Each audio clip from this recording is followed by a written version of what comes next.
Ya, terima kasih Kak Birta. Ya, saya kira yang bisa kita tangkap dari paparan tadi barusan adalah betapa PP ini justru membuka ruang ekspansi baru, ruang pengaturan-pengaturan hukum baru yang jauh dari semangat menghormati dari hukum yang hidup di masyarakat itu sendiri. Seperti contohnya tadi, untuk mendapatkan pengakuan eh, hutan adat, proses ternyata tidak mudah gitu. Kita sering dengar eh, banyak keluhan masyarakat adat di berbagai daerah itu karena harus mensyaratkan perda dan terlalu banyak problem-problem birokrasi yang pada akhirnya seperti kita mengemis pengakuan gitu kan. Nah, ini nanti tentu kita berharap Prof. Sulistiowati bisa memberi tanggapan dan mengelaborasi. Kemudian kita ingin undang Kak Antonella untuk memaparkan kajian ketiga. Nah, ini masih sebenarnya masih beririsan sebenarnya dari dua kajian tadi. Silakan Kak Antonella. Terima kasih, Mas Joni. Sebenarnya bukan lagi beririsan ya, tapi kajian yang satu ini adalah yang sangat mendasar gitu. Kalau tadi kita bicara problem spesifik tentang pengakuan hak masyarakat adat atas hutan adat, dan kemudian kita bicara tentang bagaimana upaya untuk mengkodifikasi hukum yang hidup, dan sekarang kita bicara tentang bagaimana masyarakat adat ini diakui oleh negara gitu. Saya izin ubah sedikit judul kajiannya. Di balik narasi pengakuan ada masalah paradigmatik yang bikin problematik. Saya kan Gen Z ya, jadi suka-suka aja kalau mau ngubah-ngubah dan pakai bahasa-bahasa yang agak berima gitu. Tapi intinya adalah kenapa masalah paradigma ini menjadi sangat penting gitu. Karena semua berangkat dari cara berpikir gitu. Jadi kita pengen tahu sebenarnya negara itu apa sih yang ada dalam kepala mereka ketika mereka bicara soal masyarakat adat gitu. Jangan sampai kita terjebak pada logika seremonial aja. Itu kan yang sering dilakukan sama negara kan. Oke, udah ada undang-undangnya, udah ada pengakuannya, tapi kita harus lihat lebih dalam lagi substansinya seperti apa. Oke, next slide.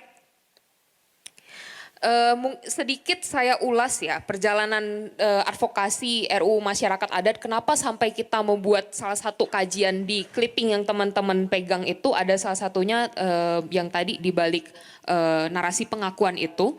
Jadi advokasi RUU Masyarakat Adat ini sebenarnya udah mulai, kalau saya nggak salah tuh itu mungkin salah tulis ya, tapi dari 2006 gitu. Ini sudah mulai dibahas dari 2006 dan kemudian 2010 dia sudah keluar masuk prolegnas prioritas sampai dengan tahun ini. Dan di tahun ini kita sebenarnya lumayan bisa mengapresiasi gitu langkah dari Balek Badan Legislasi DPR, karena mereka mengambil itu RUU Masyarakat Adat itu untuk menjadi inisiatifnya mereka, dan terminologinya RUU Masyarakat Adat seperti yang diusulkan oleh teman-teman koalisi masyarakat sipil kawal RUU Masyarakat Adat. Tapi pada 21 Januari 2026 ada satu badan di dalam DPR yang disebut sebagai Badan Keahlian DPR RI. Mereka mengeluarkan naskah akademik dan rancangan undang-undang. Nah, biasanya kalau misalnya teman-teman yang tidak berlatar belakang hukum, aku menjelaskan sedikit dengan bahasa yang sederhana, karena buat apa juga ngejelasin kalau misalnya teman-teman nggak paham kan gitu, nanti nggak bisa ikut dukung RUU Masyarakat Adat gitu. Nah, jadi naskah akademik dan RUU ini penting karena apa? Nanti ketika misalnya dia udah berproses sampai pembahasan, kemudian sampai dengan pengesahan, itu yang akan dibahas gitu. Pegangannya dua itu, naskah akademik dan RUU. Naskah akademik itu sifatnya dia lebih teoritis, lebih ngawang, lebih menjelaskan sesuatu yang abstrak gitu. Tapi itu penting untuk jadi acuan kita supaya kita bisa tahu norma yang disusun itu disusun oleh orang yang berpikir seperti apa. Itu bisa kita lihat di naskah akademiknya. Next slide. Ini waktu saya singkat sekali, padahal banyak banget yang harus dikritik ya, seperti biasa. Pemerintah itu lebih banyak yang yang kurang benernya daripada benernya. Oke, saya bagi dalam beberapa persoalan paradigma atau beberapa persoalan cara berpikir. Pertama adalah paradigma mengenai hak. Teman-teman, hak itu kalau misalnya mau kita bagi secara sederhana, dia ada dua jenis. Ada yang pertama itu namanya hak bawaan. Hak bawaan ini berarti dia melekat pada eksistensi manusia sebagai individu. Gampangannya gini, kalau kita bicara hak asasi manusia, itu hak bawaan. Misalnya hak untuk hidup, hak atas lingkungan hidup yang sehat, itu masuknya hak bawaan. Saya suka ngasih contoh kayak gini. Teman-teman pernah baca berita kasus pembuangan bayi? Ya kan? Orang tua yang membuang bayi itu kan bisa dipidanakan gitu. Padahal bayi itu belum punya KTP. Tapi dia terlahir, dia sudah dianggap punya seperangkat hak yang melekat pada dirinya sebagai manusia. Karena itu orang tua yang menelantarkan, yang membuang bayinya bisa dipidana. Nah itu contohnya kenapa penting ya yang namanya hak bawaan gitu. Dan yang kemudian kedua itu ada yang namanya hak berian. Hak berian ini tuh hak yang lahir dari otoritas tertentu gitu, yang dia dikasih sama orang lain. Contoh paling gampangnya apa? Ini yang disukai sama ormas-ormas keagamaan biasanya, izin tambang. Nah, izin tambang itu kan awalnya perusahaan tambang itu nggak punya izin untuk melakukan eksplorasi dan sebagainya. Tapi mereka mengajukan itu kepada negara. Mereka mohon, negara tolong dong kasih gue izin. Gue mau nambang emas di wilayah masyarakat adat di Papua misalnya. Atau kejadian ya? Nggak tahu. Tapi itu contohnya gitu ya. Jadi dia biasanya di sini ada semacam kewajiban vertikal gitu di situ. Jadi perusahaan ini selain dia mengajukan kepada negara, dia punya kewajiban. Pertama, dia harus memenuhi syarat-syarat tertentu. AMDAL misalnya, analisis dampak lingkungan. Kemudian dia harus membayar pajak taat gitu. Ngasih ke negara, ke kas negara loh ya, bukan ke dalam dompet pejabat gitu. Nah, ini biasanya ada kewajiban-kewajiban seperti itu. Nah, sekarang pertanyaannya, kalau kita ngomong hak masyarakat adat, dia jatuhnya kemana? Hak bawaan atau hak berian? Ada yang mau jawab gak? Hak apa tadi? Bawaan. Oke, sekarang kita lihat slide selanjutnya. Tadi jawabannya hak bawaan ya. Oke, berarti teman-teman nih sudah mengakui keberadaan masyarakat adat. Karena apa? Hak itu melekat pada diri mereka. Kita nggak bisa bilang mereka nggak ada. Karena faktanya mereka ada gitu loh. Mereka hadir, mereka mungkin ada di sekitar kita. Mereka mungkin orang yang duduk di sebelah Anda. Gitu. Next. Nah, tapi masalahnya sekarang hari ini negara belum melihat dengan cara seperti itu. Negara belum jawab seperti teman-teman dengan sangat yakin bahwa itu hak bawaan masyarakat adat. Enggak. Kenapa? Karena mereka masih nanya, kalian sudah diakui melalui perda atau SK kepala daerah? Ada enggak? Aku punya satu cerita gini. Jadi teman-teman mungkin pernah baca juga kasus masyarakat adat Sunda Wiwitan gitu. Mereka itu punya wilayah adat dan mereka sering sekali mengajukan gugatan karena wilayah adatnya diserobot. Nanti tiba-tiba pemerintah daerah kasih izin terbitin untuk dipakai sama siapa gitu misalnya. Jadi mereka sering mengajukan gugatan, tapi gugatannya susah banget diterima. Kenapa? Karena mereka selalu ditanya, kalian ini masyarakat adat dari mana? Buktinya apa kalian masyarakat adat? SK-nya mana? Pengakuannya pakai apa? Selalu ditanya seperti itu. Jadi ya itu problem ya, mereka nggak dianggap sebagai subjek hukum gitu. Nggak kayak teman-teman ini, misalnya teman-teman tiba-tiba ya ada masalah sama temennya mau ngajuin gugatan ke pengadilan gitu. Bisa karena teman-teman dianggap sebagai subjek hukum, setidaknya sebagai warga negara Indonesia. Tapi masyarakat adat yang seharusnya punya perlakuan khusus tidak dianggap seperti itu. Nah, padahal faktanya mereka ada ya. Nah, dan lucunya adalah ketika kalau misalnya teman-teman ngikutin beberapa waktu yang lalu, Balik DPR itu kan mengadakan RDPU, rapat dengar pendapat umum ya. Mereka mengundang perwakilan masyarakat adat. Nah, ketika ditanya, kenapa sih kok teman-teman ini getol banget minta prosesnya administrasi, bukan pengakuan dari negara? Gitu. Terus kita jelasin dong, kita kasih contohnya tadi masyarakat adat Sunda Wiwitan, nggak bisa tuh karena nggak ada SK, nggak dianggap kayak masyarakat adat. Terus habis itu mereka nanya, Oh sebentar, kalau misalnya nggak ada SK, kalian lagi ngomongin masyarakat adat yang mana? Emang itu masyarakat adat? Kan nggak ada SK-nya.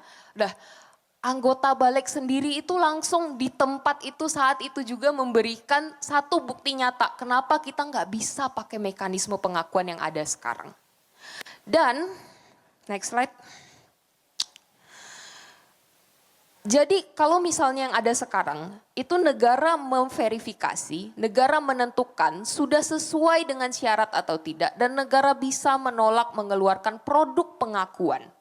Kalaupun misalnya masyarakat adat ngajuin, kalau nggak sesuai, nggak memenuhi syarat, ya udah negara suka-suka dia kalau nggak mau ngakuin, ya kan? Nah, konsekuensinya apa? Eksistensi masyarakat adat di hadapan hukum sebagai kelompok penyandang hak bawaan tadi itu ditentukan oleh negara. Dan ini yang selalu kami sebut sebagai pengakuan yang bersyarat, berlapis dan sektoral yang sudah dijelaskan tadi ya. Jadi aku nggak akan ngulang lagi. Dan ini adalah kesenjangan antara realita keberadaan dengan kerangka hukum. Yang mana ini seharusnya dijembatani oleh rancangan undang-undang masyarakat adat. Benar nggak? Tapi kita cek faktanya. Coba slide berikutnya. Badan Keahlian DPR lewat RUU mereka itu nggak menyelesaikan persoalan tadi.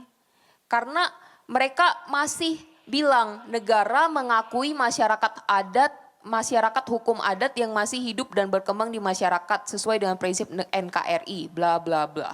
Dan di pasal 6 dia masih masukin syarat-syaratnya. Ada 4 syarat tuh, WNI, hidup berkelompok dalam suatu ikatan karena bla bla bla bla bla, banyak syaratnya kan. Lalu kita cek lagi pasal berikutnya, ada tim panitia yang dibentuk untuk melakukan verifikasi gitu. Jadi kan nggak mengubah mekanisme yang ada sekarang, dia sama dengan peraturan Menteri Dalam Negeri, kurang lebih lah, sama dengan Permendagri nomor 52 tahun 2014. Dari antara 11 jalur pengakuan yang pernah diteliti sama Huma, itu salah satunya yang paling mirip sama versi RUU Masyarakat Hukum Adat versi BKD ini. Nah, next slide. Yang paling aneh itu ini teman-teman, temuan kami.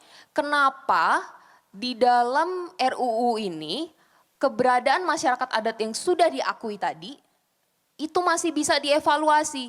Aneh banget.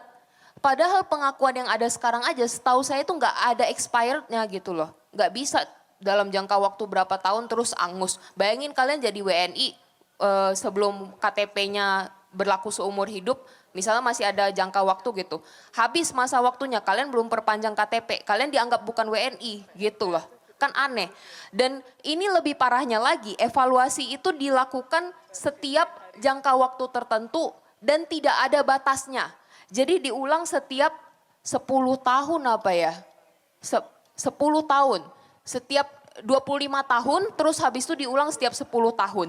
Jadi ada waktunya kalian harus was-was gitu. Masyarakat ada harus was-was. Wah bisa jadi nanti bakal dicabut nih gitu. Itu kalau misalnya nggak sesuai dengan syarat-syarat yang ditetapkan sama negara.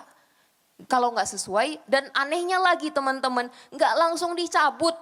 Dibina dulu sama negara. Apa yang dimaksud dengan pembinaan? Apa sih yang mau dikontrol sama negara? Kenapa sih negara ini kayak ini banget, bosi banget gitu. Harus banget ngontrol masyarakat adat.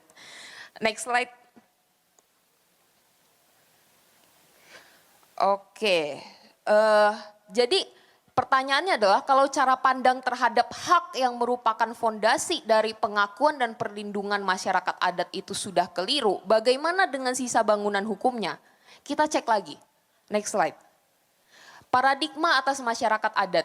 Jadi teman-teman ini aku nggak bisa masukin semua screenshot dari naskah akademik maupun dari RUU Masyarakat Hukum Adat versi BKD, tapi aku bisa menyampaikan sedikit. Di sini ada beberapa contoh ya. Pertama, mereka memandang masyarakat adat itu sebagai masyarakat yang statis, tidak dinamis. Dan kemudian mereka juga menganggap hukum itu, hukum masyarakat tradisional, hukumnya bersifat represif. Nah ini cocok dengan apa yang disampaikan sebelumnya gitu ya, tentang usaha negara untuk meletakkan hukum itu di dalam suatu bentuk tertulis. Padahal itu hukum yang hidup. Kenapa mereka bisa mengeluarkan peraturan PP tentang living law itu karena emang paradigma mereka pada dasarnya mereka melihat hukum itu hukum yang statis gitu loh. Hukum yang bisa dituliskan, hukum yang gak akan berubah gitu. Bahkan ada satu bagian mereka menuliskan seperti ini, aku mengutip ya. Hukum adat yang sudah dipengaruhi oleh hukum lain itu bukan merupakan hukum asli adat. Aneh gak? Padahal hukum masyarakat adat itu pada faktanya berubah terus loh. Dan dia dipengaruhi oleh hukum negara juga. Jadi ini aneh ya. Jadi banyak sekali kekeliruan dalam memandang masyarakat adat maupun hukum adatnya maupun lembaga adatnya dan seterusnya. Next slide. Absennya paradigma atas perempuan adat. Jadi nggak ada tuh pandangan khusus tentang bagaimana situasi perempuan adat. Misalnya tadi yang sempat disinggung sama Mas Bima gitu, bahwa masyarakat adat itu sekarang mengalami beban ganda gitu, berlapis gitu kekerasannya. Itu juga nggak disinggung baik di dalam naskah akademik maupun di dalam RUU-nya. Kalau teman-teman kontrol F, naskah akademik yang nyebut perempuan adat itu cuma 3 kata dari 179 halaman. Di dalam RUU-nya tidak ada kata perempuan. Ini bukan karena Huma bagian dari koalisi dan aku bilang wah naskahnya koalisi itu lebih bagus gitu. Tapi emang faktanya. Karena kita ngatur juga tentang hak kolektif perempuan adat gitu. Dari hasil penelitian kita ada loh yang namanya hak kolektif perempuan adat. Contohnya di Papua, perempuan adat di sana itu punya satu hutan sendiri. Yang itu kemudian dihancurkan. Padahal itu adalah ruang tempat kumpulnya mereka, ruang tempat merawat pengetahuannya mereka. Yang itu dijalankan oleh perempuan adat. Jadi penting sebenarnya kita bicara soal ini. Tapi masalahnya BKD ini nggak punya paradigma apapun tentang perempuan adat. Itu. Next slide. Dan selanjutnya terakhir ini ya, paradigma atas tujuan undang-undang. Pertanyaannya kemana arah perkembangan situasi dan kondisi masyarakat adat kalau yang disahkan adalah rancangan undang-undang versi pejabat negara. Aku nggak mau sebut pemerintah karena nggak suka diperintah. Jadi kalau versinya pejabat negara ini ya gimana ya ngomongnya ya? Ya yang akan kita lihat tuh seperti yang udah dijelaskan tadi gitu. Dan lebih lanjutnya lagi, ini mungkin terakhir yang bakal aku jelaskan ya. Dia tuh nggak menjawab persoalan bersyarat berlapis sektoral tadi. Contoh salah satunya aja yang tadi udah dijelaskan kan tentang PP mengenai living law gitu. Itu udah nggak connect gitulah ya. Terus habis itu sekarang dia membahas mengenai wilayah adat tanah ulayat gitu. Tapi dia punya keterbatasan atau kesempitan dalam memandang situasi wilayah adat gitu. Misalnya gini, sekarang faktanya adalah wilayah adat itu dipisahkan menurut kementerian dan lembaga untuk pengakuannya. Karena wilayah adat itu nggak cuma tanah teman-teman, ada hutan, ada pesisir. Yang bikin ribet siapa sebenarnya? Negara juga. Karena mereka yang misah-misahin itu gitu. Kewenangannya kalau untuk daerah pesisir sama Kementerian KKP. Kalau kewenangan tanah itu sama ATR BPN. Kalau kewenangan hutan adat itu sama Kementerian Kehutanan. Nah, apakah dia menjawab? Rasa-rasanya tidak. Karena apa? Di dalam pasalnya sendiri dia bilang kalau wilayah adat itu kan ada tanah, hutan, perairan dan sumber daya alam. Tapi lebih lanjutnya dia bilang perlindungan terhadap wilayah adat itu dilakukan dengan cara antara lain pemberian sertifikat tanah ulayat. Berarti yang dianggap cuma tanah dong. Gimana dengan hutan adat, gimana dengan masyarakat adat yang tinggal di pesisir? Padahal faktanya hutan adat itu gede banget teman-teman. Kalau misalnya teman-teman sempat nonton film Pesta Babi yang lagi banyak nobarnya itu, kemarin saya udah nonton duluan ya. Dan itu di situ mereka menjelaskan bagaimana masyarakat adat di Papua, di Merauke itu terhimpit dengan proyek strategis nasional yang banyak banget gitu. Udah mau bikin sawah ribuan hektar, mau bikin perkebunan tebu untuk bioenergi dan sebagainya. Dan itu semua kawasan hutan gitu. Gimana permasalahan itu bisa dijawab dengan RUU ini? Oke. Oke. Sorry ya, waktunya. Sorry. Oke, next. Udah selesai sih ini. Oke, teman-teman, keterbatasan waktu aku nggak bisa jelasin semua satu-satu gitu. Tapi teman-teman bisa baca di dalam naskah yang udah dipegang gitu. Di bagian lampirannya kita membuat perbandingan antara naskah yang dibuat oleh koalisi dengan naskah yang dibuat oleh pejabat negara tadi, oleh BKD ya. Dan teman-teman bisa menilai sendirilah bagaimana kualitasnya. Apa yang naskah yang akan teman-teman dukung itu yang mana gitu. Tapi apapun yang terjadi, tolong jangan berhenti untuk suarakan segera sahkan RUU masyarakat adat. Itu aja. Kasih. Ya, terima kasih Kak Antonella. Menarik ya, kajian paparan terakhir ini justru kita menemukan bahwa ini sebenarnya akar problem strukturalnya gitu ya. Teman-teman, kita akan masuk ke sesi diskusi. Saya yakin apalagi ada teman-teman PHR yang hadir, pendamping hukum rakyat dari berbagai daerah ya, saya dapat informasi. Nah, tapi sebelum itu kita ingin undang dua orang penanggap untuk bisa maju ke depan. Pertama adalah Prof. Sulistiawati Irianto, Guru Besar Fakultas Hukum Universitas Indonesia. Prof, silakan. Ya, yang kedua adalah Bapak Muhammad Nasir. Tentu bicara soal kerangka hukum, perspektif hukum dari isu masyarakat adat tidak lengkap kalau kita tidak menggali dari realitasnya sebenarnya seperti apa. Nah, kita ingin juga ingin mendengarnya dari Pak Muhammad Nasir. Silakan Pak. Ya. Boleh di sini boleh. Ya, mengingat waktu tadi Prof mungkin sudah menyimak juga gitu ya. Khususnya soal PP 55 tentang tahun 2025 tentang hukum yang hidup di dalam masyarakat. Justru kalau saya menangkap gitu ya, kok seperti tampak seperti sebuah solusi, tapi sebenarnya itu tidak, menghambat malah pengakuan itu sendiri. Nah, Prof. Sulis adalah antropologi hukum, benar?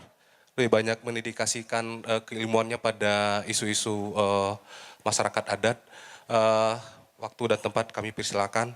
10 menit ya Prof, biar kita bisa enak diskusi. Terima kasih.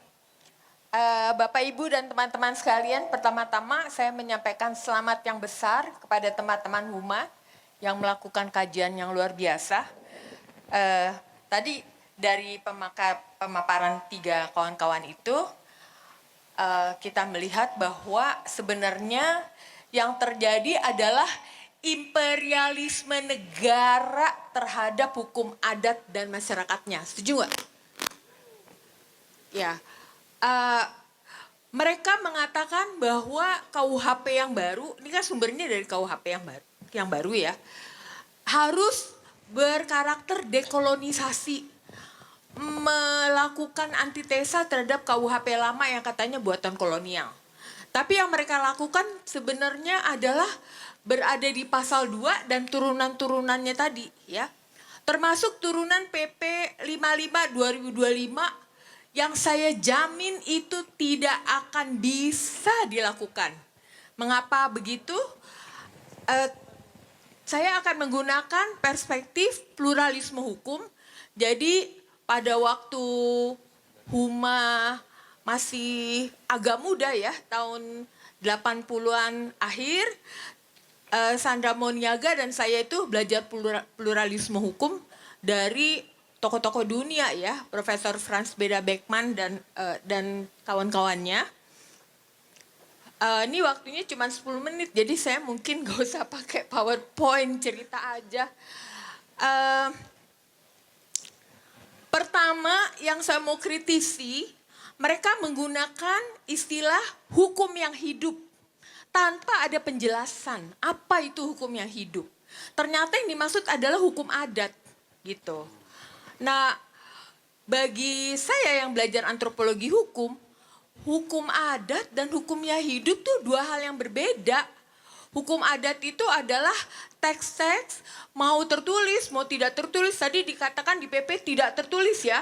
Enggak, ada hukum adat yang tertulis banyak. Di tulisan lontar dan macam-macam gitu kan ya. Apa namanya? Hukum adat itu adalah teks yang mengatur tentang apa yang boleh dan tidak boleh. Misalnya di dalam melihara hutan, danau, sungai, itu ada larangan-larangan, ada kebolehan-kebolehan gitu ya. Tetapi dalam kenyataannya selalu ada orang-orang yang melanggar teks-teks yang normatif itu secara hukum adat ya. Nah, dia tapi belum menjadi hukum yang hidup. Kapankah hukum yang tertulis atau tidak tertulis dalam hukum adat itu menjadi hukum yang hidup? Apabila ada pelanggaran terus-menerus, misalnya tidak boleh menebang hutan, tapi terus dilakukan ya secara diam-diam gitu ya.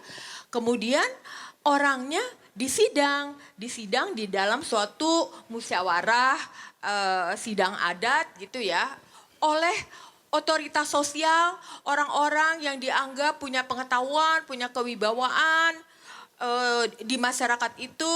Lalu di dalam musyawarah itu ditanya mengapa begini, mengapa begitu. Lalu otoritas sosial itu namanya the chief, the headman, the big man ya, mengeluarkan putusannya.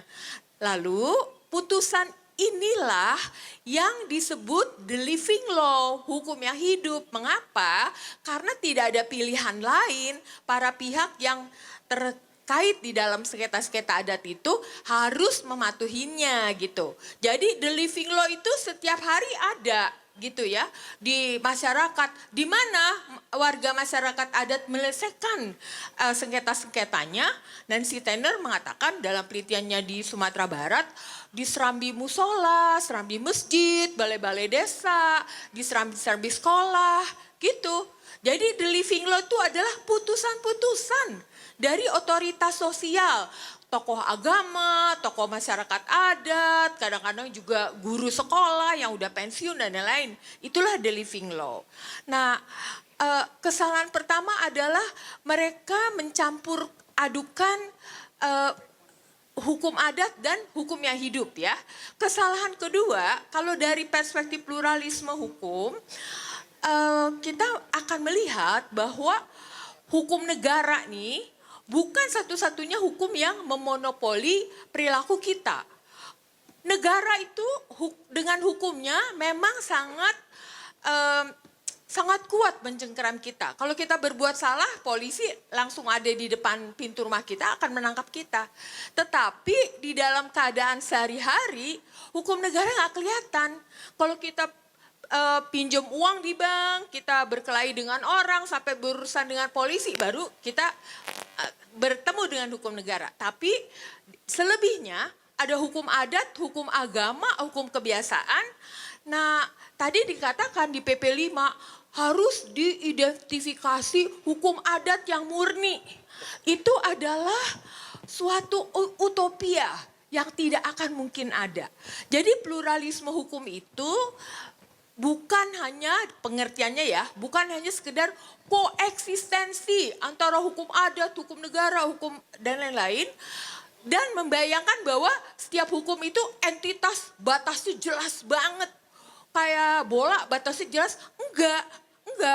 Karena hukum itu adalah bagian dari kebudayaan. Setiap saat, setiap menit ada difusi kebudayaan.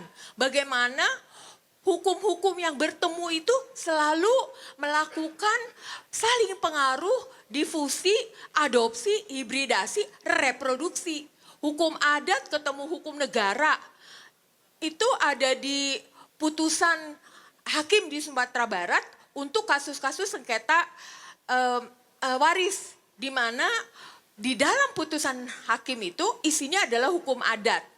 Hukum adat ketemu hukum agama. Adat bersandi syarab, syarab bersandi kitabullah, melahirkan hukum baru kan itu. Bukan hanya di Minangkabau, tetapi di banyak tempat. Lalu bagaimana hukum agama ketemu hukum adat. Indonesia ini memiliki kompilasi hukum Islam, memiliki putusan-putusan hakim agama Islam gitu kan ya. Nah, jadi itu adalah utopia, mimpi-mimpi yang tidak akan terwujud, meminta kita, menyuruh kita untuk mengidentifikasi macam-macam hukum adat yang murni melalui perda. Saya yakin itu tidak akan pernah terjadi. Dan mengapa begitu? Karena mereka yang merumuskan ini tidak pernah berpikir tentang interdisiplinaritas ilmu hukum. Gak bisa hari ini hukum pidana temboknya tinggi, hukum perdata, sosiologi hukum, antropologi hukum tuh gak pernah diajakin gitu. Mereka yang ngerti soal hukum adat, masyarakat adat gitu ya, gak pernah dilibatkan di dalam proses-proses ini gitu. Nah, jadi menurut saya PP 55 2025 ini sungguh-sungguh adalah intervensi yang luar biasa terhadap masyarakat adat. Bahkan pengakuannya harus dievaluasi, dilegalisasi kembali gitu ya. Nah, atas otoritas apa? Hak masyarakat adat itu tadi dikatakan adalah hak yang merupakan inherent, begitu kita lahir ke dunia udah melekat dalam diri kita. Segala macam hak masyarakat adat untuk bisa hidup, untuk bisa akses kepada segala sumber daya alam, biodiversity yang ada di lingkungannya ya. Makanan, pengetahuan, energi, itu semuanya ada dalam masyarakat adat di dalam ruang hidupnya. Bahkan masyarakat adat itu sebetulnya nggak perlu orang Jakarta. Mereka alamnya itu menyediakan, tetapi kan kemudian yang terjadi adalah intervensi bukan main dengan proyek-proyek PSN, food estate dan macam-macam ya. Nah, jadi tuh mereka tidak melakukan BKD, orang BKD di DPR membuat naskah akademik itu kita mesti periksa. Karena saya lihat naskah akademik itu kebanyakan dibuat omon-omon. Asal dengan opini-opini saja tanpa melakukan penelitian ke lapangan. Asal mengatakan bahwa undang-undang ini sudah layak dibuat karena memenuhi syarat filosofis, yuridis, sosiologis, tapi nggak ada risetnya. Dan referensi yang digunakan umumnya ya, itu adalah tulisan-tulisan kuno yang hari ini tuh sudah ketinggalan zaman. Penting, tapi sudah ada banyak referensi dan temuan-temuan baru. Jadi ini udah 10 menit ya. Ya, jadi mohon maaf teman-teman, saya cuma dikasih waktu 10 menit. Sebenarnya mau bicara lebih banyak untuk menguatkan kita semua ya, bahwa yang terjadi itu sebenarnya adalah imperialisme negara terhadap hukum adat dan masyarakat adatnya. Makasih.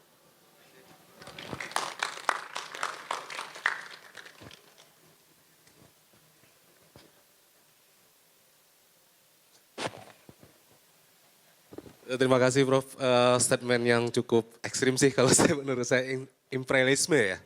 Terhadap negara, terhadap masyarakat adat, bahkan ya intervensi yang cukup kuat gitu ya.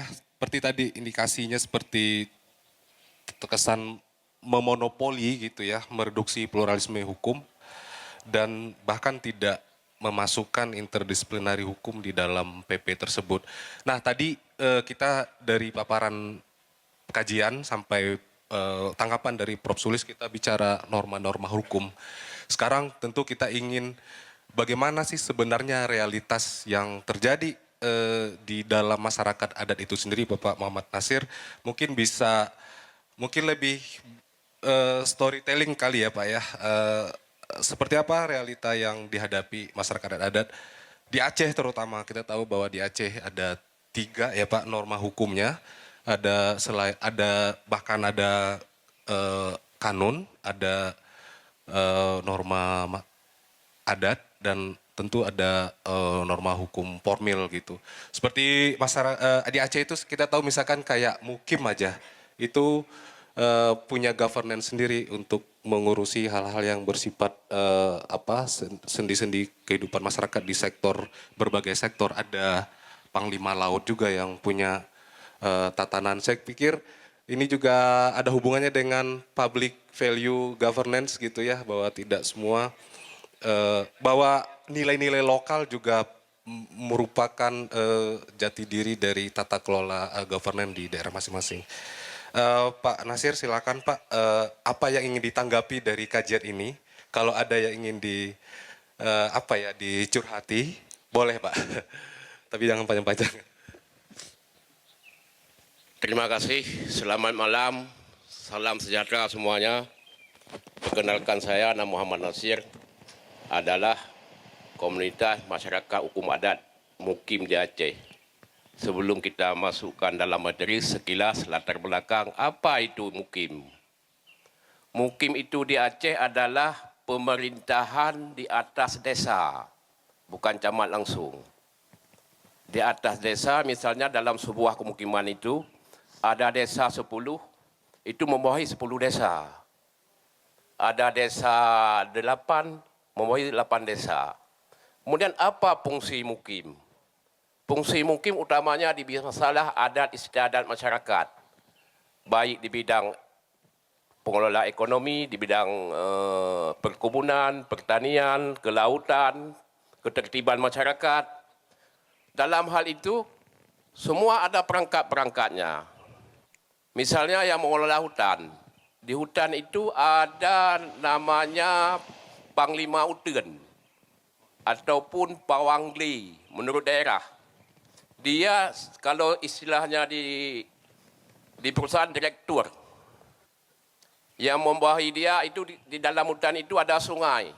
Itu ada lembaganya yang mengelola sungai. Namanya Kejurun Kerung. Mana hak yang bisa diambil oleh masyarakat, mana yang tidak bisa, itu dibikin aturan seperti Prof sampaikan tadi, dimusyawarahkan Prof. Selanjutnya di Mukim itu ada sawah. Itu ada kejurun belangnya yang mengelola sawah. Kejurun belangnya orang-orang terpilih yang mengerti bahagian pertanian, baik air ataupun jenis tanaman. Musim, iklim cuaca ini. Ada istilahnya pam kenena musim kutika kalau istilah bahasa Acehnya. Ya, jadi ramalan-ramalan cuaca lah. Kemudian ada di Mukim itu ada kebun. Itu ada petua sendebuknya. Dialah yang memegang kendali masalah perkebunan petani. Dalam hal itu ada hak dan kewajiban bagi pekebun.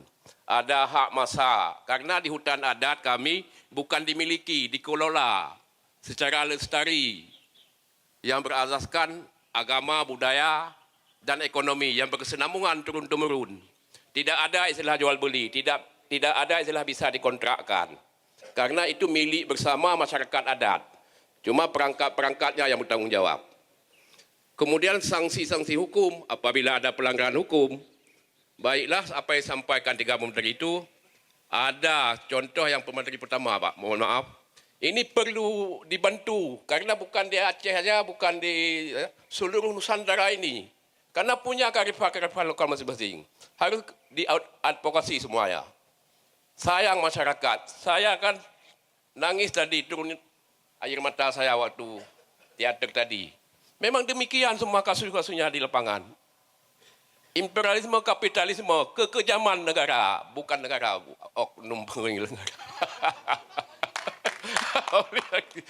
Malum bahasa kami, bahasa daerah Bu, nggak bisa bahasa ilmiah, maaf.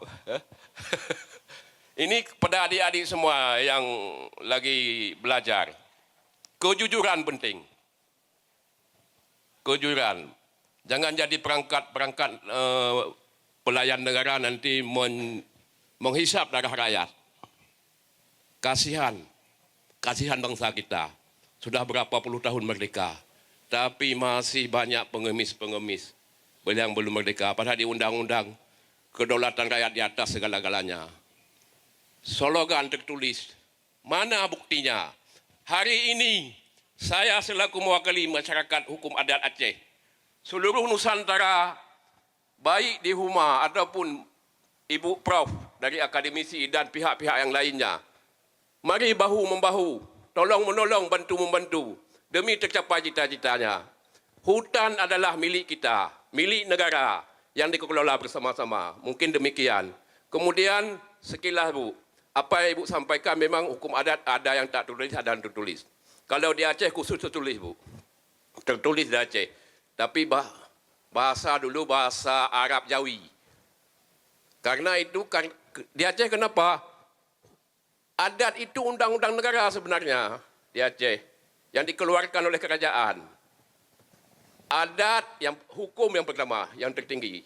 Hukum di Aceh, hukum Islam. Maaf sahabat-sahabat semua. Hukum Islam yang berpedoman kepada Al-Quran dan hadis serta ijma'. Itu tertinggi itu. Yang kedua adat. Adat itu undang-undang negara. Yang ketiga kanun itu turunan daripada undang-undang itu apa? Peraturan misalnya apa? Kan? Yang keempat resam. Resam itu perlakuan, penjabaran, cara praktek. Makanya ada bahasanya hukum adat kanun resam bersipadan sanksi tangki.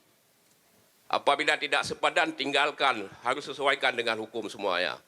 Sipadan itu, sitangke itu satu ikatan yang erat.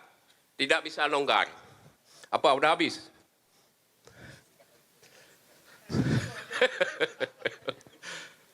Bahan saya bahan kampung, maklum saja. Ya. Karena masyarakat, rakyat Indonesia harus pandai. Walaupun kita tidak sekolah. Karena leluhur kita orang pandai-pandai. Orang tahu-tahu. Dikasih hak dan kewajiban kepada bangsanya. Contoh Bu. Kami di Aceh kalau dulu Bu. Di tebing bantalan sungai Bu. 30 depa. Kiri kanan pinggir sungai. Jangan potong kayu. Wajib tanam. Itu milik negeri. Kenapa jangan dipotong? Apabila musim hujan, tiada simpanan air, banjir ke hilir, sayang anak cucu. Apabila musim kemarau, tiada mata air, tiada bisa bertani berusaha masyarakat. Sama juga dengan sekarang, abrasi, erosi dan sebagainya. Tapi bahasa zaman Bu Prof memang demikian. Kemudian mana alam yang dilarang? Di tebing gunung yang paling terjal itu tidak dilarang potong kayu. Alasannya apa? Apabila hujan lebat, tanah dibawa turun ke bawah. Jadi banjir bandang. Kemudian untuk disuruh berusaha, ada istilah kata-kata yang memang harus diingat oleh masyarakat Aceh.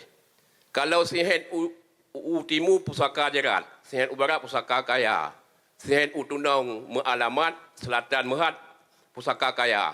Jadi disuruh tanaman berkebun, yang rata kena sinar matahari ultraviolet sama juga dengan teknik sekarang. Makanya harus kita bangunkan kembali itu tradisi-tradisi masyarakat secara nasional. Saya mengharap tak sangat pihak akademisi, Bu Prof, pihak Huma dan lembaga-lembaga lainnya, baik yang ada di sini ataupun kita harus saling bahu-membahu untuk kegiatan ini. Sayang masyarakat, kayak kami di Aceh. Kapan normal itu? Enggak normal-normal Ibu. Begitu hujan lebat, banjir lagi. Sangat sayang. Seperti Aceh Tamiang, Aceh Tengah, Gayo Lurus. Alhamdulillah yang wilayah-wilayah hutan adat, Allah selisihkan musibah ini. Enggak ada. Karena sama-sama kita menjaga secara bersama-sama. Sekian, mohon maaf, mungkin ini bahasa kampung. Billahi taufiq wal hidayah. Assalamualaikum warahmatullahi wabarakatuh. Waalaikumsalam warahmatullahi wabarakatuh. Ya, terima kasih Pak Nasir. Itu adalah paparan Pak Nasir. Itu adalah bagaimana hukum tadi ya, hukum yang hidup dalam masyarakat itu sudah eksis bahkan jauh sebelum hukum formil belakangan muncul gitu yang diatur oleh negara. Teman-teman, rekan-rekan semua, dari panitia saya dibisikkan bahwa kita akan selesai di pukul 18.20 ya, 20. Jadi kita masih ada sisa waktu pas 15 menit lagi. Mungkin tidak bisa buka 2 sesi, tapi hanya 1 sesi. Mungkin saya akan batasi 2 sampai 3 penanya saja. Silakan buat teman-teman, ada Mbak yang di depan, 1. Terus ya yang Mas di tengah, ya 2. Mungkin saya mau ada klaster di belakang. Klaster yang di bagian belakang ada? Enggak. Oke, kalau nggak ada, Mas yang di tengah. Baik, saya langsung beri mic dan sebutkan nama dan dari lembaga ataupun dari instansi mana dan langsung to the point ke pertanyaannya ya. Ya. Assalamualaikum warahmatullahi wabarakatuh. Perkenalkan, nama saya Asrin dari Sanggar Sinaran Nusantara yang kebetulan base camp-nya di sini, Prof. Prof, izin saya sebenarnya nggak mau bertanya ya, tapi boleh memberikan sedikit opini ya. Ketika kita bicara masyarakat adat, pastinya dari 38 provinsi itu akan memiliki hukum yang berbeda-beda. Ketika bicara undang-undang, mungkin itu sifatnya lebih pada general. Baik kita melihat dari perspektif hukum internasional maupun hukum yang berlaku di Indonesia. Kalau boleh saya memberi tanggapan, undang-undang masyarakat adat ini mungkin sebaiknya secara general dulu ya, Prof. Baru hukum secara adatnya itu ada rangkaiannya di dalam perda. Kalau menurut saya ya, karena di dalam masyarakat adat sendiri itu kan kalau kita bicara secara tinjauan holistiknya, mungkin kita bisa melihat dari demografinya dan geografinya. Mungkin itu dulu. Terima kasih. Wassalamualaikum warahmatullahi wabarakatuh. Maaf, Mas yang di tengah dulu ya, nanti biar mudah ngopor mic.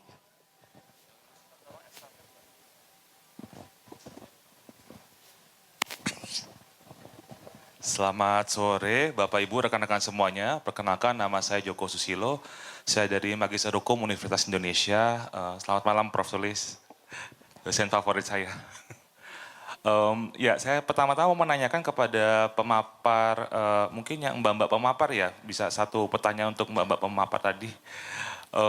Secara khusus spesifik tadi kan dikatakan ada banyak sekali sanggahan atau katakanlah keberatan terhadap frasa sepanjang masa hidup dan juga sesuai perkembangan masyarakat yang terjadi di masyarakat gitu. Nah, pertanyaan saya kepada kedua mbak pemapar ini, idealnya seperti apa sih yang mau dikejar gitu loh? Itu yang saya ingin cari tahu. Idealnya seperti apa jika memang ini frase katakanlah bermasalah gitu, maka langkah-langkah apa atau strategi apa sebenarnya yang mau diambil dari frase ini? Apakah memang ada usulan lain kepada BKD atau mungkin dari Humas sendiri ada penelitian khusus gitu tentang sepanjang masih hidup dan juga sesuai perkembangan masyarakat. Karena saya juga memiliki concern yang sama gitu ketika membaca ini gitu. Kemudian yang kedua untuk dosen saya, favorit saya, izin Prof mau bertanya Prof, sekiranya kita mau melakukan upaya katakanlah secara hukum kita melakukan suatu langkah yang konkret, kira-kira saya melihat di sini kan ada pasal 18 juga, 18B Undang-Undang Dasar 1945 Prof. Sepertinya sumbernya dari sana juga ada Prof. Kemudian turun sampai dengan ke PP itu. PP nomor 55 tahun 2025. Kalau semisalkan Prof kita berandai melakukan upaya seperti misalkan JR gitu. Kira-kira menurut Prof pendekatannya seperti apa Prof dari perspektif katakanlah sosio-legal atau mungkin tadi pluralisme hukum. Terima kasih.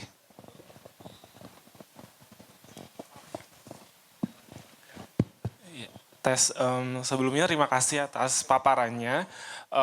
Saya Ariel dari Pers Mahasiswa Progres. Yang ingin saya tanyakan adalah ketika tadi dimention mengenai perempuan adat yang mungkin sangat minim disebutkan pada undang-undang gitu kan. Dari apa yang diteliti oleh teman narasumber Huma, mungkin peneliti Huma, apa sih pola yang mungkin ditemukan ketika ngomongin tentang perempuan adat gitu, sehingga sangat minim sekali perempuan adat ini kemudian dijadikan bahasan atau kemudian ditemukan dalam undang-undang gitu. Apakah memang sedari awal undang-undang ini dibentuk tidak dengan coba untuk menggunakan perspektif gender kah, atau memang dari tadi mungkin pejabat negara itu tidak menginkludkan si perempuan adat itu sendiri gitu untuk kemudian katakanlah hak-hak kolektifnya itu dimunculkan, karena kemarin ketika Hari Kebangkitan Perempuan Adat Nusantara ada Mas Agung juga dari Huma kalau tidak salah membahas tentang bagaimana urgensi hak kolektif perempuan adat ini dimunculkan gitu. Dan ketika tadi dari hasil penelitiannya kemudian membahas bagaimana undang-undang dan perempuan adat ini sangat minim dimunculkan, apa sih pola yang ditemukan gitu? Apa sih yang menjadi mungkin alasan untuk kemudian pejabat negara tidak menginkludkan itu gitu? Terima kasih. Iya, mungkin tadi kayaknya ada ini ya, ada salah, ada miss ya. Lanjut ya. Kenalkan sebelumnya, nama saya Regi. Saya kebetulan lewat aja sih tadi. Saya mau tanya khususnya ke khususnya ke Mbak Brigita ya.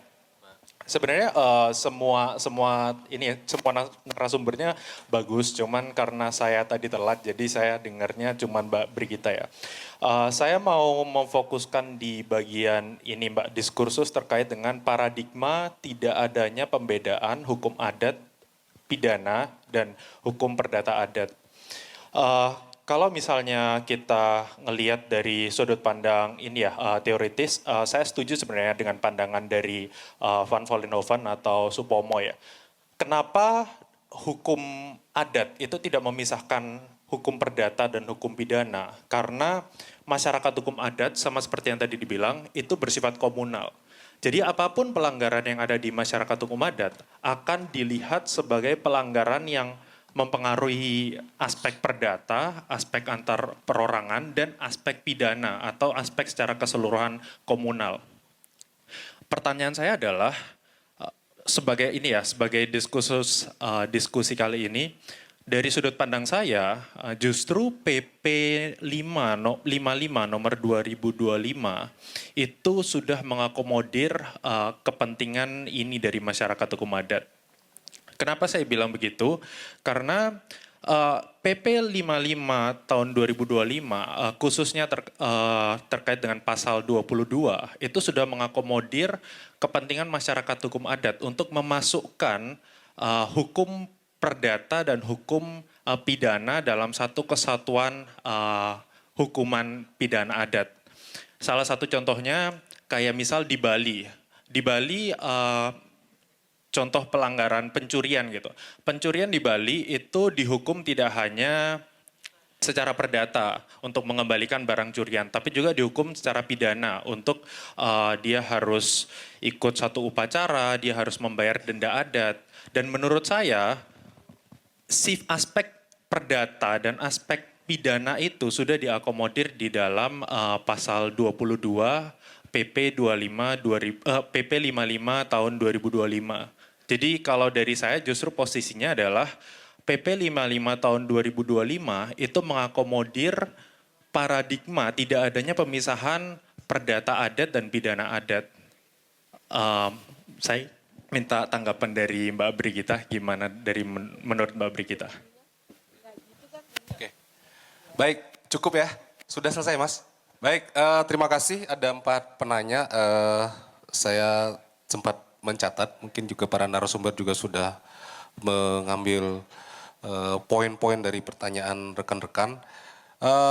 Saya mungkin ke Prof. Sulistyo dulu ya, untuk terutama tadi PP 55 dari perspektif rekan Regi ya, mengatakan sebenarnya PP itu juga mengakomodir mengakomodir hukum masyarakat hukum adat gitu ya. Lalu juga tadi juga menarik dari mahasiswa Ibu langsung gitu ya, upaya untuk GR itu dibutuhkan seperti apa prosesnya kalau untuk kita lebih konkret. Terima kasih teman-teman untuk pertanyaannya.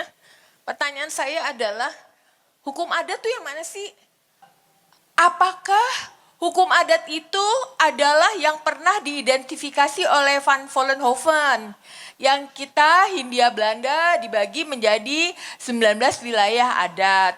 Tentu saja dengan segala hormat kepada Van Vollenhoven, tujuannya waktu itu baik agar pemerintah Belanda tidak memberlakukan hukum Belanda.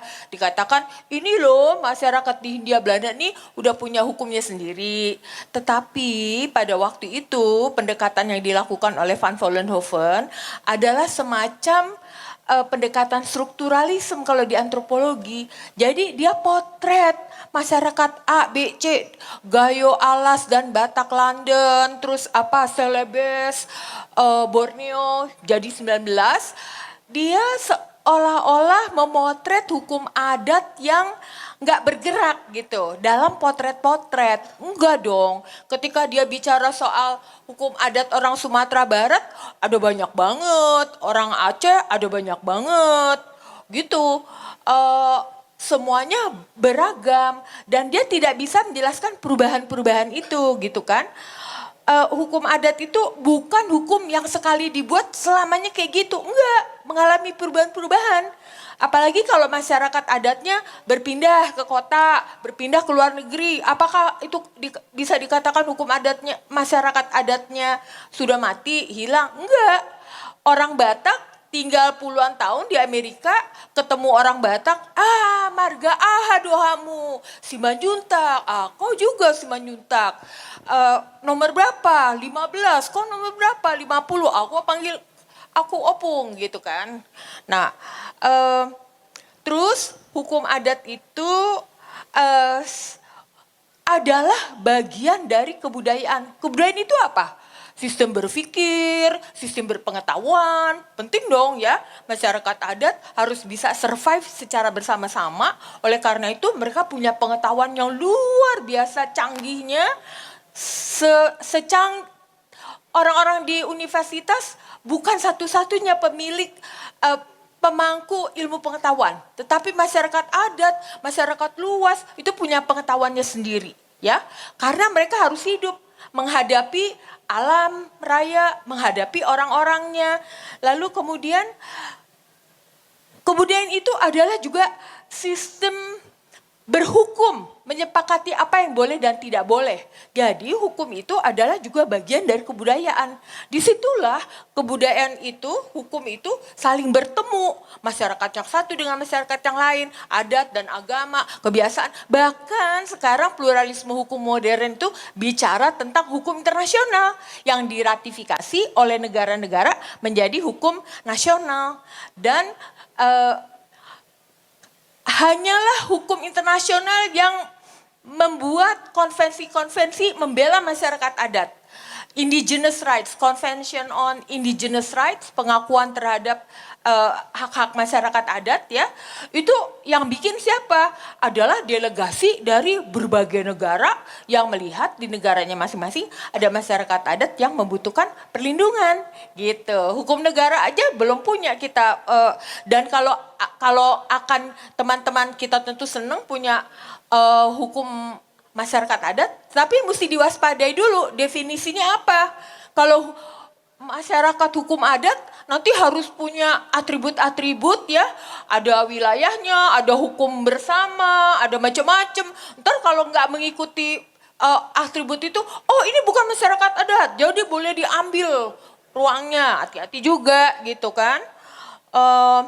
Nah tentu saja karena bagian dari kebudayaan maka hukum adat itu juga berubah. Nggak akan pernah kebudayaan itu tidak berubah. Karena tadi tuh persentuhan dengan kebudayaan-kebudayaan lain gitu ya. Tentu saja yang bisa berubah adalah unsur-unsur kebudayaan luar. Yang bersifat ideologi, sistem kekerabatan, perkawinan dan lain-lain itu tidak akan berubah. Lalu tadi bagaimana kalau mau JR ya. Ya nggak tahu gimana kalau mau JR kan apakah hakim-hakimnya pertama memiliki sensitivitas terhadap keberadaan hukum adat itu. Tidak berpikir seperti para perumus hukum yang tadi, perumus PP 55 2025, ayo aja kalau mengatakan PP itu nggak realistis, utopia gitu. Ya. BP itu kalau dihadapkan sama Pak Muhammad Nasir aja bisa gugur semuanya, pasal-pasalnya banyak. Ya, gitu sih kali. Saya tentu bukan bukan lawyer yang bisa memberikan tips-tips gimana supaya bisa JR. Terutama kuasai buku-bukunya, kuasai pengetahuannya. Apa itu hukum adat, apa itu masyarakat adat. Dengan begitu baru kita bisa JR dengan baik. Terima kasih. Ya, terima kasih. Boleh tepuk tangan buat Prof. Sulis. Teman-teman, ada 3 pertanyaan sebenarnya yang sebenarnya saya ingin beri ke teman-teman Huma yang menjawab. Dan karena mengingat waktu, mungkin sekaligus closing statement saja ya. Mungkin Mbak Antonella dulu. Sorry, saya agak belepotan. Gak apa-apa, Anton juga boleh. Saya jawab 2 pertanyaan secara singkat ya. Dari Mas Joko tadi, frasa yang bermasalah soal sepanjang masih hidup dan sesuai perkembangan zaman. Sepanjang masih hidup tuh gini ya Mas, masalahnya masyarakat, frasa masyarakat. Sorry. Tapi tadi aku nangkepnya ini ya, yang sepanjang masih hidup dan sesuai perkembangan masyarakat gitu ya. Oh oke, sesuai perkembangan masyarakat. Nah, sepanjang masih hidup tuh sebenarnya yang mestinya memastikan masyarakat adat masih hidup tuh siapa sih gitu kan. Itu kan harusnya negara, dan justru malah keberadaan masyarakat ini itu semakin terdesak gitu karena ruang hidupnya, karena hukum adatnya itu semakin direpresi oleh sistem yang ada gitu. Jadi ketika negara mensyaratkan itu masih harus hidup, itu aneh aja gitu. Karena harusnya mereka mengakui, mereka menjaga supaya masyarakat adat tetap ada. Dan sesuai dengan perkembangan masyarakat itu juga bingung kita, standarnya apa? Kalau misalnya mau dibilang sesuai perkembangan masyarakat, masyarakatnya makin suka maksudnya kayak makin ke arah yang naik transportasi umum, berarti kita membutuhkan bahan bakar misalnya, terus karena butuh bahan bakar jadi kita harus dukung proyek bioenergi dan mengambil bahan bakar fosil di tempat-tempat masyarakat adat. Itu kan aneh gitu, tapi sesuai perkembangan masyarakat tuh kayak gimana standarnya itu ya. Nah, sebaliknya kita mau dorong self identification. Tadi kan ditanyakan mau ngapain? Oke. Kalau yang didorong sama kita itu self identification, masyarakat adat punya hak untuk menentukan bahwa mereka adalah masyarakat adat dan negara itu fungsinya hanya melakukan administrasi. Masyarakat adatnya di mana, namanya apa, hukum adatnya seperti apa, budayanya seperti apa, spiritualitas mereka seperti apa, itu yang diadministrasi oleh negara gitu. Jadi kewenangan pengakuan gak di tangan negara. Dan kemudian pertanyaan kedua dari Mas Pers mahasiswa tadi, sorry ya, pola apa yang ditemukan ketika bicara tentang perempuan adat tidak pakai perspektif gender. Jadi sebenarnya mau membaca polanya pun susah karena nggak bisa nggak bisa dicari gitu ya. Mereka nggak mengatakan itu sama sekali. Tapi dugaan kami begini, kenapa mereka tidak bicara soal gender? Karena mereka tidak melihat bahwa permasalahan kelas itu berlapis gitu. Sudah ada kelas antara masyarakat biasa dengan masyarakat adat. Di dalam masyarakat adat sendiri pun ada kelas. Kita nggak bisa meromantisasi bilang masyarakat adat itu benar-benar kayak ya udah egaliter semua setara gitu. Nggak juga gitu. Di dalam masyarakat adat juga sering ada kelas-kelas kayak gitu ya. Penindasan terutama terhadap kaum perempuan dan anak kecil, anak muda yang tidak didengarkan suaranya oleh para tetua-tetua adat itu juga terjadi gitu. Nah, terutama terkhusus perempuan karena kenapa? Mereka dapat diskriminasi by gender dan by banyak lah maksudnya lapisan-lapisan diskriminasi dia. Tapi termasuk dengan gender.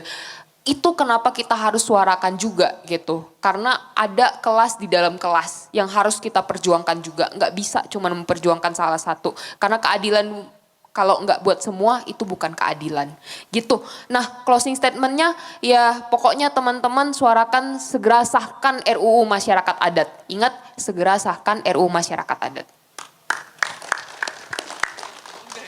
Udah di closing sama Nela.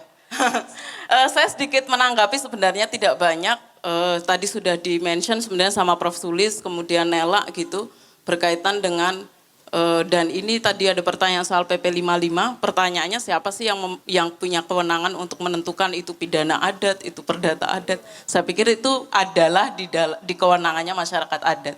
Jadi relate dengan apa yang disampaikan oleh Nela gitu, kalau kemudian negara memberikan pengakuan ya dia sifatnya adalah administratif. Tetapi kalau teman-teman baca di PP 55 itu, dia mengatur, oh ini masuknya tindak pidana adat nih, kriterianya kayak gini. Dia yang menentukan, ini boleh nih diakui sebagai hukum yang hidup dalam masyarakat adat. Bahkan kalau teman-teman mau baca lebih lengkap gitu, di dalam pasal 15-nya disebutkan,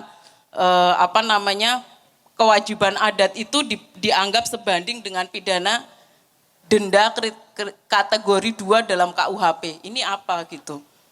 Dia kalau ada kemudian itu dianggap tadi pidana adat atau perdata adat, dia masuknya apa? Kategori 2 KUHP. Itu siapa yang menentukan itu ya negara. Balik lagi sebenarnya yang kita mau adalah ya negara itu mengakui kewenangan masyarakat adat untuk mengatur dirinya. Dia sifatnya adalah administrasi, artinya dia nggak perlu susah-susah tuh menentukan ini pidana adat, ini perdata adat, nggak perlu, karena tadi yang saya sempat singgung di awal begitu, kalau bicara masyarakat adat ada pelanggaran terhadap hukum-hukum yang hidup di dalam masyarakat adat itu, dia sifatnya adalah mengembalikan untuk kehidupan yang seimbang. Jadi kesalahan itu tidak ditanggung pada satu individu tapi secara komunal. Sehingga spiritnya adalah tidak menghukum supaya dia menjadi jera, tetapi ada putusan-putusan adat itu adalah untuk mengembalikan keseimbangan. Nah itu yang tidak ditangkap di dalam aturan-aturan pemerintah, baik itu misalnya RUU Masyarakat Adat yang tadi sempat disinggung Nela, kemudian di PP 55, bahkan tadi juga disinggung Pak Nasir gitu, kalau bicara aturan ini sudah mengakomodir kepentingan masyarakat adat, pertanyaannya itu dibantah sebenarnya dengan pernyataan sama Pak Nasir gitu. Saya pikir itu closing statementnya masih sama, mari kita suarakan hak masyarakat adat bersama-sama dan menyerukan kepada pemerintah untuk tidak mengambil posisi yang sangat berlebihan dalam mengakui hak masyarakat adat. Saya pikir begitu. Terima kasih. Saya singkat sebetulnya begini. Dalam posisi yang paling sederhana, negara itu berfungsi sebagai administrator atau melakukan pencatatan dan melakukan dokumentasi terhadap semua hukum yang hidup di dalam masyarakat. Karena tadi Pak Nasir cerita bahwa di Aceh ada hukumnya seperti itu, ada di Papua seperti ini, dan misalnya di Banten seperti ini. Nah itu yang menurut saya, itu yang justru unik, dan fungsi negara adalah bagaimana memelihara dan merawat itu sebagai suatu kekayaan atas suatu pluralisme, nilai-nilai pluralisme. Nah, dan kalau misalnya kita kembalikan, sebenarnya menganalogikan pada satu konsep makanan, itu ada soto. Bahwa di setiap wilayah di Indonesia, soto itu beda-beda, ya kan? Ada soto Makassar, ada soto Lamongan, atau misalnya ada soto Banjar.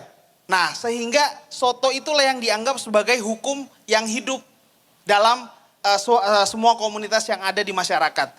Nah, jadi menurut saya fungsi negara adalah sebagai administrator dan sebagai pencatat dan pendokumentasi dari semua kekayaan dan nilai-nilai pluralisme yang kita miliki.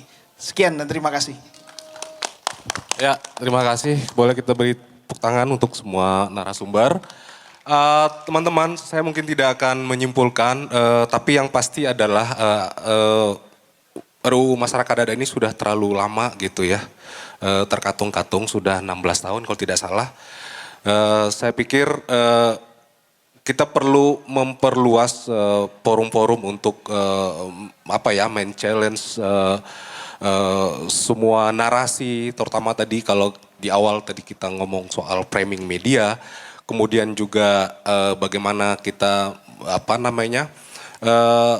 mengcounter norma-norma yang sebetulnya muncul negara itu tidak mau melepaskan status quo-nya sebenarnya untuk melepaskan ruang kontrolnya terhadap meskipun putusan MK sudah mengakui masyarakat hukum adat, tapi peraturan-peraturan turunan-turunan itu seperti masih ini yang diangkat sebagai tema yaitu labirin gitu. Seakan-akan banyak pintu, tapi sebenarnya kita hanya berputar di dalam ruang hampa itu saja gitu. Tidak ada sesungguhnya jalan keluar gitu. Ini seperti upaya-upaya pengakuan semu. Terima kasih sekali lagi untuk teman-teman rekan semua yang sampai malam ini masih bertahan gitu ya. Dan luar biasa. Jarang-jarang Prof untuk diskusi forum hukum ini bisa, apalagi mungkin karena diangkat di tim kali ya, memang sudah waktunya kita membawa narasi-narasi akademik itu di dalam diseminasi ruang publik seperti ini, dan kami berharap Huma untuk terus mengawal kita semua tentunya. Dan untuk selengkapnya teman-teman, tentu saja paparan tadi karena waktu tidak cukup, ada 4 kajian ya, teman-teman bisa unduh di website Huma, bahkan link QR code-nya ada di medsos Instagramnya Huma. Saya mohon maaf jika selama memandu diskusi ini terdapat kekurangan, dan sekali lagi saya ucapkan terima kasih. Saya tutup. Assalamualaikum warahmatullahi wabarakatuh. Makasih banyak ya, Prof. Iya. Itu yang kalian sampaikan tadi benar banget. Berlebihan. Untuk mendukung kalian dari Iya, diskusi lagi ya, Prof. Oke. Baik, terima kasih Kak Joni atas sesi diskusinya. Boleh tepuk tangan sekali lagi teman-teman Bapak Ibu sekalian? Oke. Sebelum nanti kita diberi lagi suguhan, yaitu nyanyian dari Endah Enresa, teman-teman boleh untuk melakukan isoma selama 20 menit. Nanti at least 18.25 sudah ada di sini kembali. Oke, aman Bapak Ibu dan teman-teman? Oke, selamat malam. Kami Endah Enresa untuk Huma Voice malam ini. Sebuah lagu dari Aceh.